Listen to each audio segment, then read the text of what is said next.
Du 22 octobre au 1er novembre au Théâtre Cercle Molière, découvrez Pauline Boutal, Entre l'étoile et les planches. Plongez dans la vie fascinante de cette femme d'art et grande figure du théâtre francophone. Billets et abonnements sur cerclemolière.com. Bonjour à toutes et à tous et bienvenue dans Discussion sociologique avec Paul. Et aujourd'hui, on parle d'un sujet très intéressant. Ça fait très plaisir de pouvoir discuter de ça. On est avec notre expert en sociologie et avec notre aussi deuxième expert en sociologie, mais en même temps animateur ici avec nous, James Olivier et Paul Brochu. Bonjour Paul, comment ça va? Ça va bien et vous? Ça va James. super bien. C'est un beau vendredi, on a un beau soleil. Oui, Fait très absolument. beau. Ouais. J'étais très bien couché. Ah oui. Je dormais très bien. C'est super ça. Et toi, James, comment ça va? Bonjour Paul, bonjour Bonjour. Christian. Oh, ça va bien. Un beau vendredi qui commence ce long week-end qui Voilà. va jusqu'à lundi. Voilà. Donc, et avant de prendre le micro, on discutait entre nous, Paul, de ce qui se passe en France actuellement avec Macron qui n'arrive pas à mettre en place un gouvernement. Donc, Mais pourquoi? on se pose demande des qu'est-ce qui questions. va se Pourquoi? passer. Oui. Pourquoi Et est-ce moi que les gens aussi, démissionnent Moi, je me autant? pose beaucoup de questions parce que je connais très peu et je suis très peu la politique française, européenne en général, mais je le suis, comment dire, sur Radio-Canada ou des trucs comme ça. Mais je ne connais pas les particularités du système parlementaire là-bas, etc. Mais de loin, comme ça, c'est la question que je posais à James avant qu'on rentre en ondes. Est-ce que c'est... Comment expliquer le cul-de-sac actuellement? Pourquoi il y a une stagnation au niveau politique? Est-ce que c'est la polarisation de la gauche et la droite? Moi, je pense que c'est pas que la polarisation de la gauche ou de la droite, mais on a Emmanuel Macron, peut-être on peut dire qui est arrivé de nulle part, puisque avant, Ça, c'est vrai. Hein? Macron était dans le gouvernement de François Hollande. Et il était ministre de François Hollande. Et c'est vrai, il a été convoité plusieurs fois par Nicolas Sarkozy quand Sarkozy était président, mais il a refusé de travailler avec Sarkozy. Donc, le jeune Macron, qui faisait partie du gouvernement de François Hollande, a décidé de se lancer en politique, de créer sa propre formation politique, et on se demande sous quel parapluie, parce qu'on ne pouvait pas situer Macron soit à gauche ou à droite. Parce que sa mouvance politique est En Marche, qu'on pourrait traduire ironiquement par Emmanuel Macron, EM, En Marche, peut-être c'est Emmanuel Macron qui était dans sa tête en lançant le mouvement En Marche. Donc, ça réunissait des gens de la droite, de la gauche, de l'extrême droite. Donc, c'était... Une tendance quand même un peu plus vers la droite. Oui, justement, parce qu'il y avait des gens assez importants des deux côtés, que ce soit au niveau de la gauche ou de la droite, qui avaient rejoint Emmanuel Macron dans cette mouvance-là. Yeah. Et depuis, il a eu des problèmes avec la gauche. Et tout d'abord, Jean-Luc Mélenchon. Et Jean-Luc Mélenchon, là, qu'on qualifie aujourd'hui d'extrême gauche. Oui. Et puis, parce qu'avant le mouvement La France Insoumise, c'était pas ça le parti de Jean-Luc Mélenchon. C'était quand même le Parti communiste. C'était, oui, justement. Oui. Et avec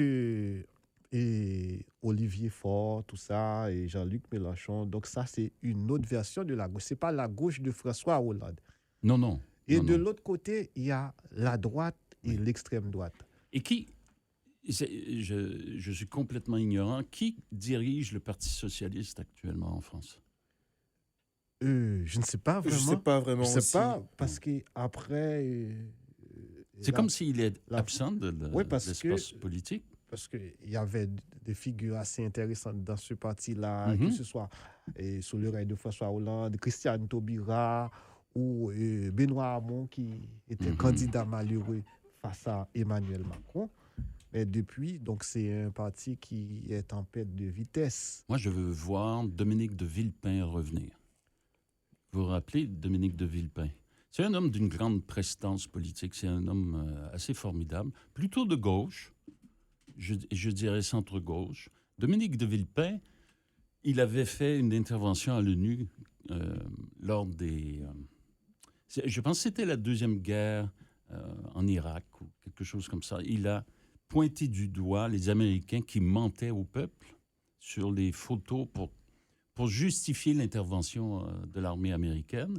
On avait montré des photos en disant « Voici les armes à destruction massive ». Et De Villepin, avec le doigt, avait accusé le général de l'époque. C'était Hans Blix à l'époque.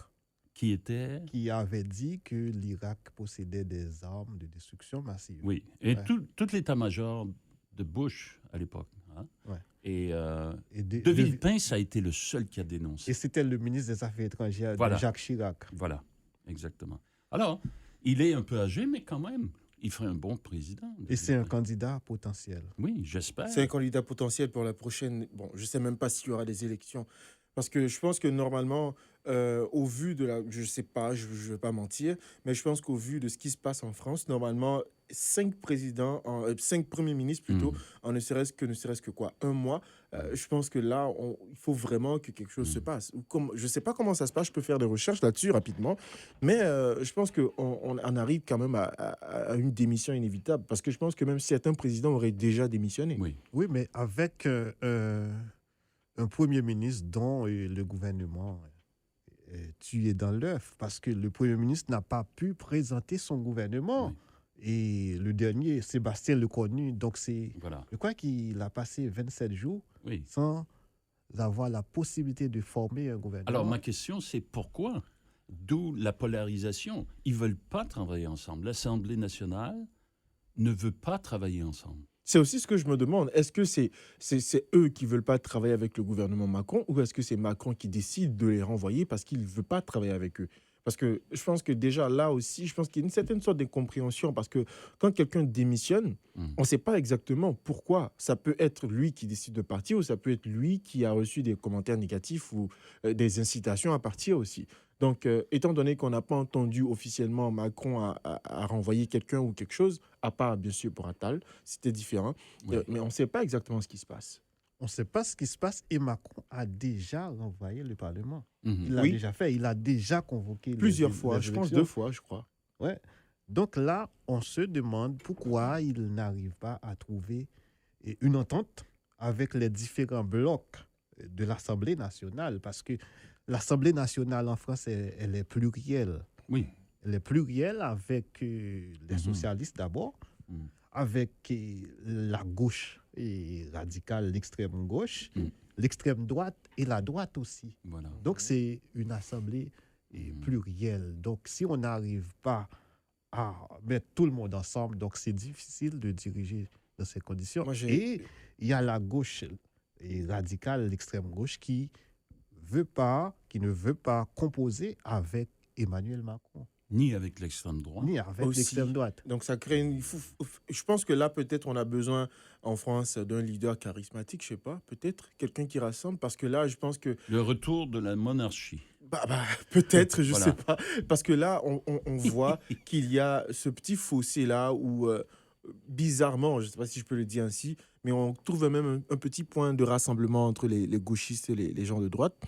Parce que tous semblent un peu perdus à trouver quelqu'un qui représente fièrement leurs idées. Donc, peut-être que là, ce sera une personne qui peut-être représentera un bon compromis entre les deux, qui sera peut-être, je sais pas, poussé vers le pouvoir en France, ou je sais pas, quelque chose. Mais moi, je pense que la situation qu'on vit actuellement en France, c'est une construction. Et ça a commencé depuis le mandat de Nicolas Sarkozy. Parce qu'à l'époque, il y avait un candidat de gauche qui était très populaire, qu'on voyait déjà comme président de la France. C'était Dominique Strauss-Kahn. Ah, Strauss-Kahn, bien sûr. Et ce dernier a été piégé. Ouais. Bon, on n'a pas totalement les preuves de dire que c'était un piège. On va mettre des gros guillemets au piège. Voilà. On va mettre des gros... Oui, on va remettre des guillemets, franchement. Il est allé gaiement dans le piège, quand même. C'est ça. Donc, C'est vrai qu'il y a Et la ça- présomption et d'innocence, ça- mais tant qu'il y a eu jugement, on ne peut pas vraiment affirmer. Et qu'il a été c'est coupé. et ça qui a ruiné sa Oui. carrière Mais bien politique. sûr, Et ça mais qui bien a- sûr. Et depuis, on a vu Mais d'autres figures. il a quand même, comment dire, il a violenté une femme. Il a violenté une femme, Ouais. Strauss-Kahn. Quand il était à New York, vous savez que c'est ça qui a C'est été ça, le grand. oui, voilà. justement. Et- Donc, c'est et- pas facile, c'est pas excusable comme. C'est pas excusable. Comportement. Et, Voilà. et on parlait même de complot Oui, fomenté par ses adversaires politiques Mhm. afin d'éviter qu'il soit président de la Mhm. France parce que c'était quelqu'un de très populaire. Oui. Mais après, Et maintenant, C'était il est un chou populaire, lapin, il est c'était populaire un dans chou un lapin. autre. Sa femme le savait que c'était un Ouais, chou lapin. Elle considérait quand même cet élément-là, mais vous voyez, ça c'est le genre de comportement qu'on retrouve très souvent chez des gens qui se croient intouchables. ouais, surtout Non, la en loi politique. s'applique aux autres, pas à moi, etc. Alors j'arrive de l'ONU, je vais à ma chambre d'hôtel 5 étoiles, 6 étoiles, et ensuite je prends mon jet privé pour aller à Paris. Non, il n'était pas en jet privé, il était en première classe. Mais quand il s'est fait attraper en première classe, il ne l'a pas trouvé drôle. Non. Mais non, c'est terrible. Comment dire? Parce que, comme tu dis, il avait une belle carrière devant lui. Vraiment. Et je pense que c'est ça aussi. Lorsqu'on voit quelqu'un de prometteur, c'est là où les autres personnes peuvent se sentir en danger et puis aussi Mhm. créer des trucs, mais donner aussi l'opportunité à des gens de pouvoir atteindre notre personne, c'est aussi ça qu'il Mhm. faut peut-être aussi protéger quand on veut aspirer à ce genre de poste-là. Ouais. Mais aussi, moi, j'aurais une autre question. Je voudrais savoir la population dans tout ça, dans tout ce qui se passe, par exemple en France, quand on a une société qui ne sait pas exactement qui sont les leaders. Comment est-ce qu'une société peut réagir? Quelles sont Voilà.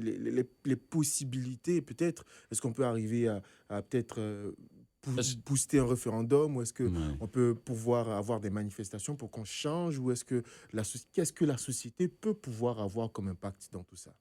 Mais le Parlement, l'Assemblée nationale, c'est l'image de la société. Ça reflète les différentes tendances au niveau de la société. Parce que Mm. les députés, c'est le peuple qui élit les députés. Yeah. Mais Donc, la situation actuelle, elle est compromettante. Et est-ce que ça ne prend pas quand même des mesures assez radicales? Est-ce qu'il ne faut pas refonder la République? oui. Alors, c'est ce qu'on disait en aparté avant Oui. le début de l'émission. Oui. Là, on se demande, est-ce qu'on ne s'achemine pas vers une sixième République? Et pourquoi pas? Et puisque la cinquième République a déjà fait son chemin depuis le général de Gaulle. Donc. Pour Et toutes les personnes qui ne savent pas, qu'est-ce que c'est qu'une république? Alors, dans le modèle français, lorsqu'il parle de République, il y a le changement de constitution. Il y a le changement de constitution, il y a le changement de régime, tout ça. Et cette cinquième République qu'on a eue là, ça a commencé avec De Gaulle. On a eu comment? Et c'était cette période-là. C'était une période très mouvementée en France. L'après-guerre?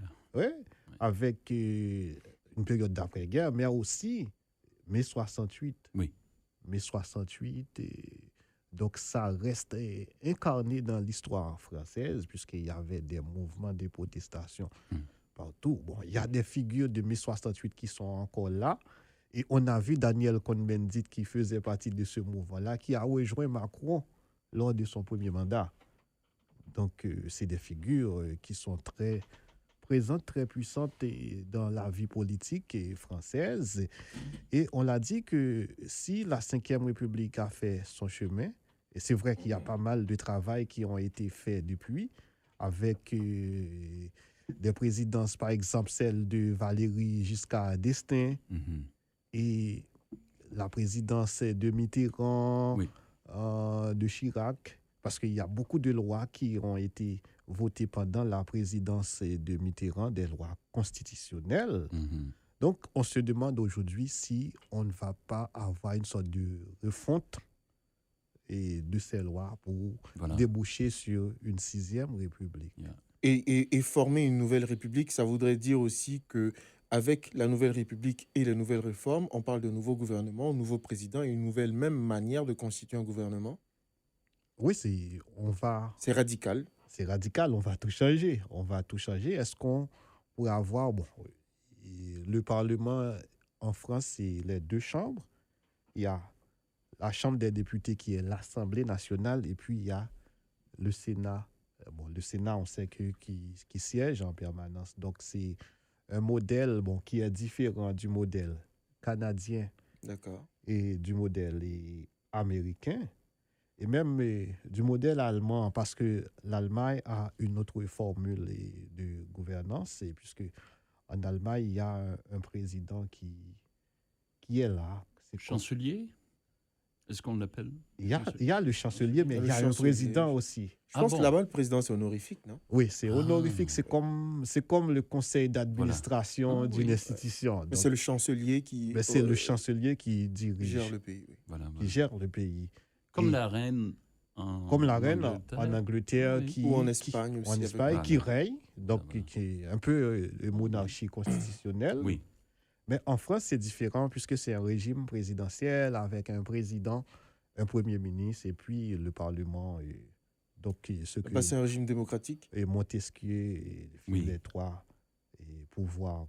Donc, c'est ça. Et par rapport à cette approche-là, par exemple, on a vu dans les nouvelles l'ancien président français Nicolas Sarkozy qui était condamné par la justice à 5 ans de prison. Est-ce que quand on est dans un pays où on a un système judiciaire qui est, bon, je pense, quand même assez fort pour pouvoir arriver à condamner un ex-président, on ne peut pas aussi faire confiance à la Chambre des communes et des députés et tous ceux-là qui n'arrivent pas à vouloir être derrière le président? Est-ce que ça prouve pas que vraiment, ce serait peut-être un moment pour vraiment changer les choses? Bon, ça, Parce que ça c'est. semble être un pays quand même qui a foi en ses institutions. Mhm. Je vais laisser Paul réagir, mais j'aimerais dire par rapport à cette question, je pense que c'est un aspect qu'on avait déjà abordé dans la première émission, la question des institutions, quand Oui. les institutions sont fortes. Je pense que c'était Parce que- la Parce que ce n'est deuxième pas émission. l'État en soi qui est fort, Mhm. mais Ouais. c'est l'institution. Mhm. C'est vrai que la France est en crise actuellement, mais il y a l'institution judiciaire qui continue de faire son travail. C'est ça. Oui, et qui reste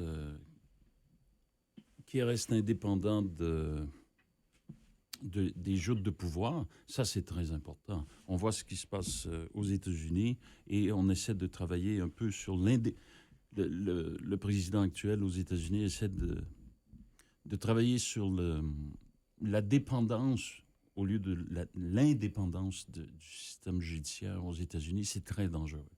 Très dangereux. Il faut que le juridique, le judiciaire, soit indépendant de l'exécutif et du monde politique. Oui. Mais est-ce que c'est Et- totalement décollable? Est-ce que c'est totalement... Parce que je pense que ça dépend aussi peut-être du régime. Mais moi, je pense que...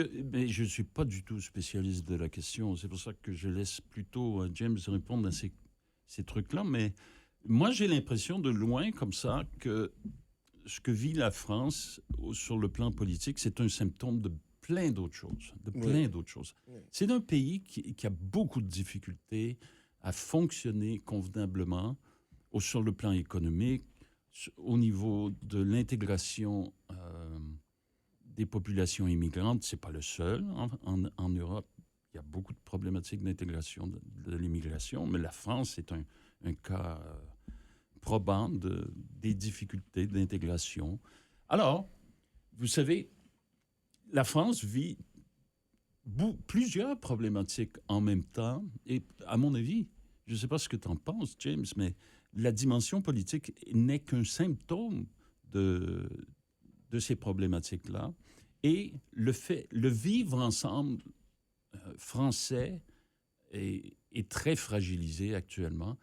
Mon hypothèse étant que, et j'aimerais t'entendre là-dessus, les Lumières françaises, avec la Révolution française, etc., toute cette réflexion philosophique, sociologique sur la société, mais aussi les institutions, le Parlement, etc. On a beaucoup insisté sur le contrat social de Rousseau, par exemple.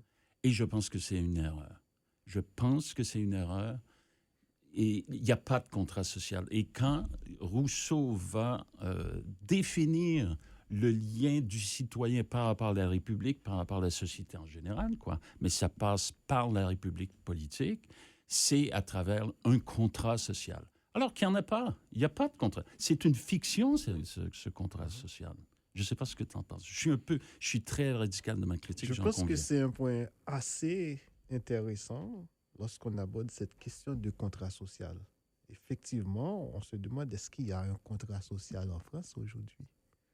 Mais on entend les politiciens revenir avec cette notion et rabattre les oreilles des citoyens avec ça. Vous voyez? Le contrat social, en fait, qu'est-ce que ça veut vouloir dire?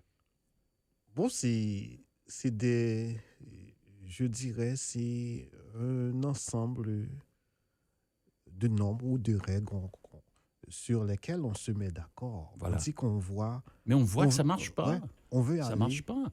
on veut aller dans ce point-là et Oui. on va se mettre d'accord sur ce point-là. Donc, il n'y a pas ça en France, mais ce qu'on a constaté, et surtout avec l'arrivée de Macron, c'est ce qu'on pourrait appeler en sciences politiques le nomadisme politique. Mhm. Et ça a déconstruit les partis politiques. Donc Mhm. aujourd'hui, il n'y a pas de grands partis politiques en France. Bon, avant, c'était le parti de gauche et le parti de droite de l'autre côté, l'UMP de Voilà. Nicolas Il y a Sarkozy, eu qui une a changé de nom, qui est devenu les Républicains et ensuite... Un fractionnement de Oui. la Donc, vie il politique. y a Oui. de nouvelles formations politiques Oui. qui ont émergé. C'est à la faveur de l'affaiblissement Mm. des grands partis qui existaient avant. Mhm. Donc, et ça, c'est un problème. Oui. Et Macron a contribué à déconstruire ces partis-là, ces grands partis-là. Mhm. Et parce qu'il n'y a pas de politique sans les partis. Bien sûr. Il faut avoir de grands partis politiques. Il faut encourager les jeunes surtout à être membres des partis politiques. C'est vrai avec le Rassemblement national, qui était avant le Front national. Mhm. Donc, on a vu des jeunes épanouir, comme Jordan Bardella, Oui. qui est Oui. aujourd'hui au sommet Oui. dans ce parti-là. Bon, Jordan Bardella, qui n'a pas encore 30 ans, je crois, Oui, il est très jeune. qui a failli être Premier ministre de la France. Ouais. Et puis, Peut-être que c'est le prochain. peut-être c'est le prochain. Peut-être bien. Et puis, on a vu avec Macron, bon, c'était le plus jeune président français au moment de son élection. C'était Oui. en 2016. C'était le plus jeune président français. Avec lui, on a vu pas mal de jeunes émerger en politique, comme Gabriel Attal, qui était Mhm. Premier ministre, et d'autres encore. Et même des jeunes qui étaient députés dans la vingtaine. On a eu Marion Maréchal Le Pen, Oui. qui était député à 21 ans. On a eu et pas mal de jeunes comme ça. Bon, ça, c'est une bonne chose. Mais avec ce nomadisme politique-là, et ça vraiment a affaibli les partis. Mhm. Et si on n'a pas de parti très fort, de grands partis, on ne peut pas envisager avoir Oui. une démocratie assez forte, une vie politique vraiment forte. Donc, c'est-à-dire que, si je comprends bien, la démocratie, elle, se nourrirait plutôt d'antagonisme. Ça Parce que ressemble- si tout le monde va Voilà. dans un même sens, il n'y aurait pas assez de Mhm. différence pour pouvoir cerner exactement qui propose quelque chose de différent pour développer plus. Mhm. Et c'est ça la démocratie, c'est la pluralité des idées. C'est ça. Oui. Mais il faut quand même prendre des décisions majoritaires sur des questions qui sont urgentes, que ce soit l'économie, l'écologie, l'immigration, ces choses-là. La société française est une société bloquée. Elle n'arrive pas à fonctionner convenablement.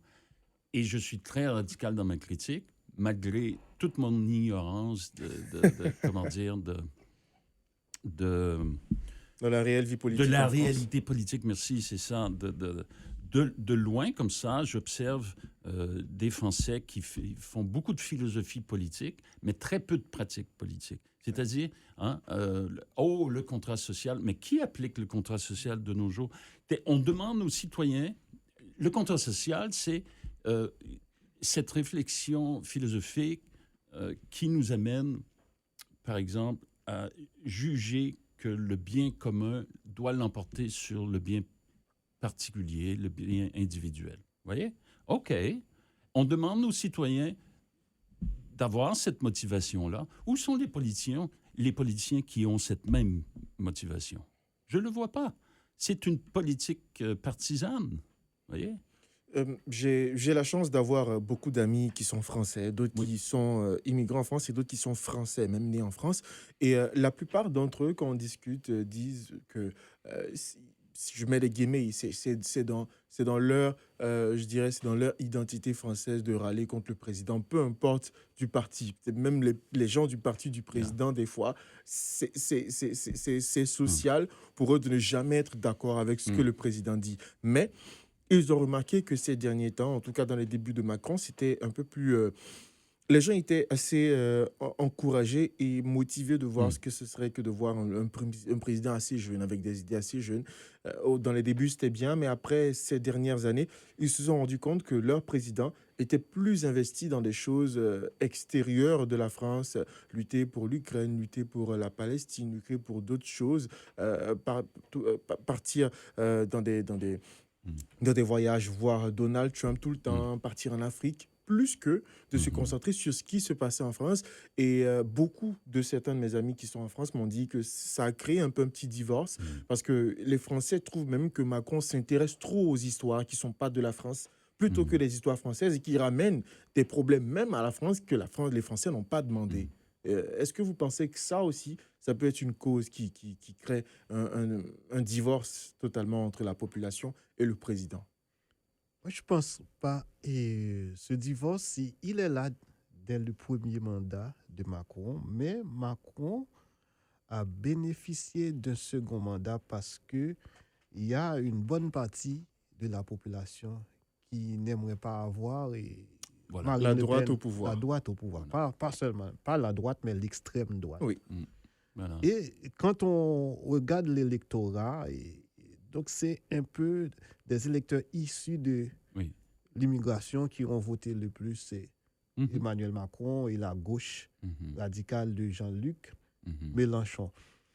Parce que même pendant le premier mandat de Macron, il y a François Fillon qui a été écarté pour ce scandale de corruption impliquant sa femme. Et le mot d'ordre en France à l'époque, c'était voter ni Macron, ni Le Pen. Voilà. Mais finalement, comme les électeurs issus de l'immigration n'aiment pas Marine Le Pen, ils ont voté Macron. Donc c'est de ça qu'il a bénéficié. Donc, mais il y avait déjà ce divorce-là. Les gens disent, mais ce serait pas mieux avec Macron, mais on préfère Macron. Voilà. Et c'était une condition formidable pour voir émerger peut-être des leaders qui seraient,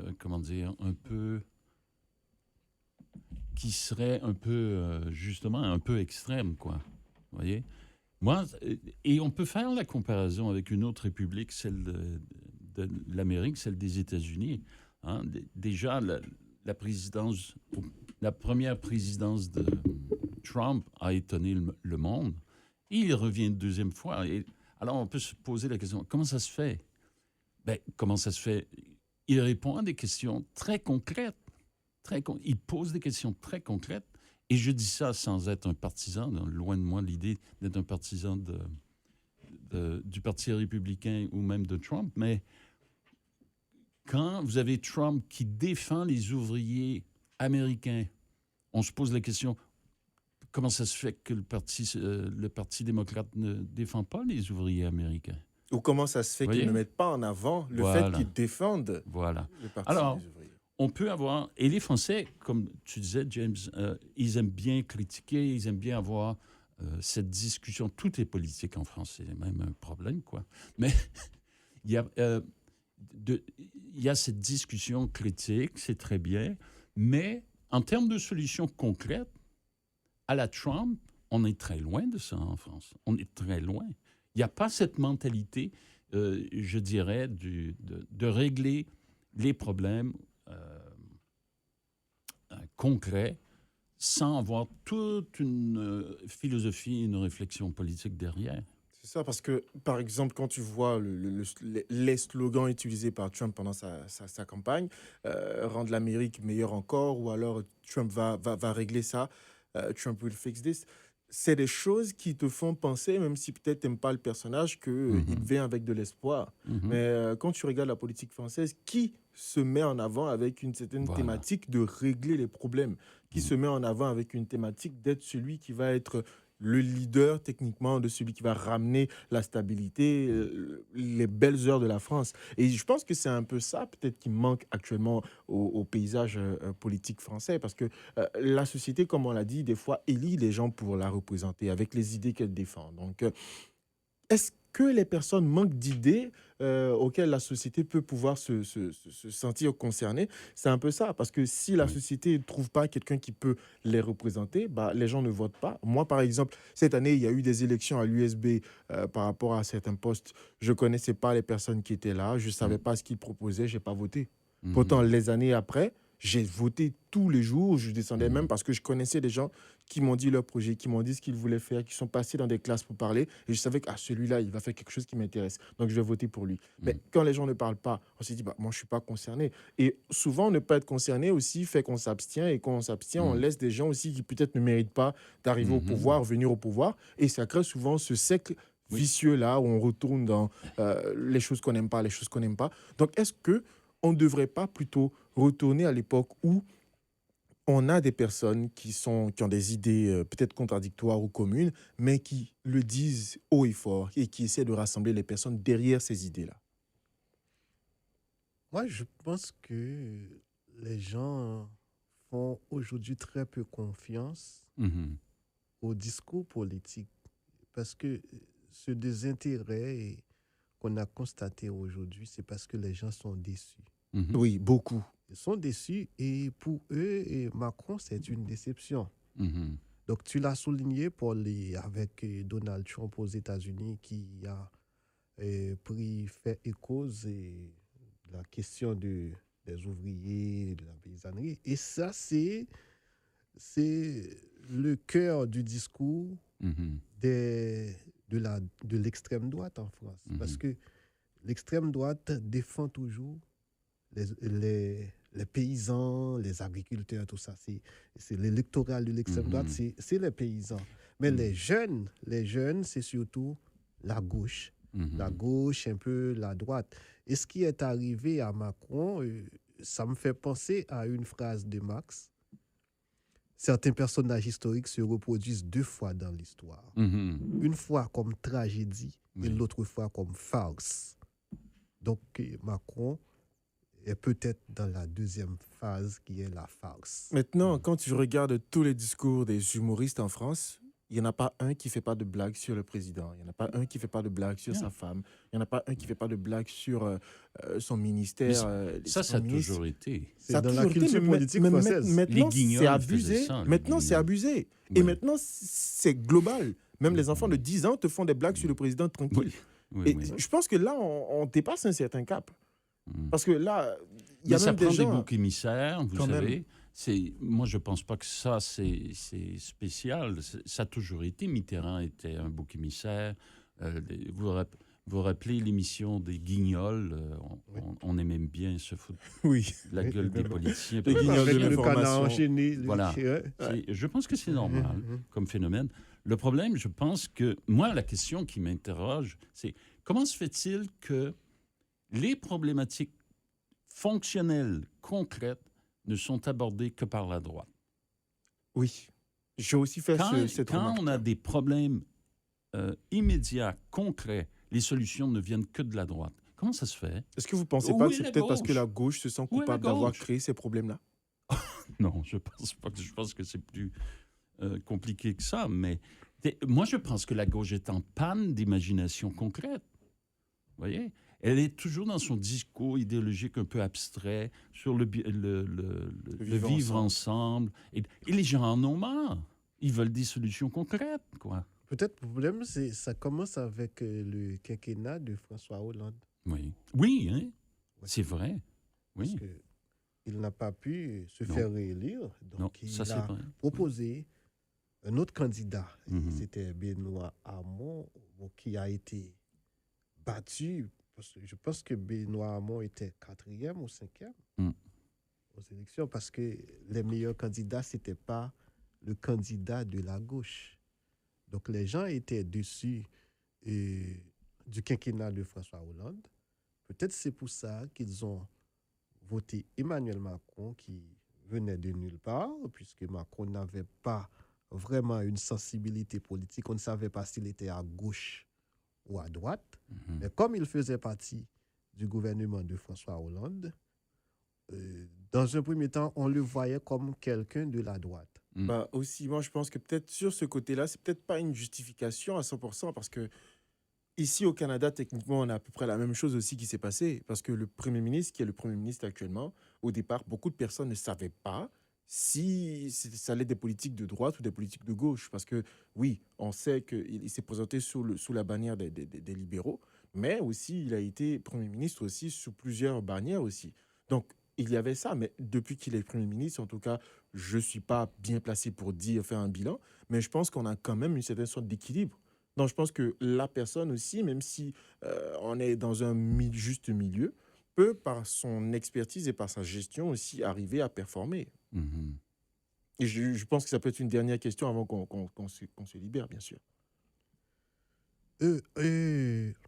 En ce qui concerne l'actuel Premier ministre du Canada, donc ça fait pas longtemps que je suis en train de suivre la politique canadienne. Donc on a eu le gouvernement de Trudeau qui était, je dirais, totalement libéral, mais avec Mark Carney, je me demande, est-ce qu'il est libéral, lui?